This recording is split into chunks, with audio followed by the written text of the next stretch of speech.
নেপালে পাহাড়ের কোলে লুকিয়ে থাকা এই ছোট্ট বাজারটির নাম নামচে বাজার।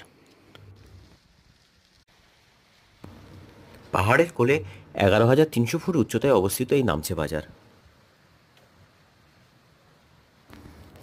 এভারেস্ট বেস ক্যাম্প যাওয়ার ট্রেকাররা সাধারণত একটা দিন এখানে রেস্ট নিয়ে থাকে অ্যাক্লিমেটেশনের জন্য। বিভিন্ন দামের ও মানের হোটেল, পাব, রেস্টুরেন্ট আর খেলনার জিনিসপত্র, সুভেনিয়ার সব কিছুই পাওয়া যায় এখানে। আমরা উঠেছিলাম ইয়াক হোটেলে, নিয়েছিল 500 টাকা করে পার রুম।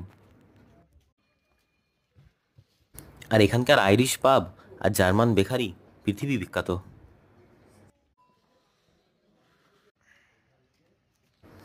আমরাও এখানে একটা দিন কাটিয়ে রওনা দিয়েছিলাম এভারেস্ট বেস ক্যাম্প আর 3 পাস ট্রেক করার উদ্দেশ্যে।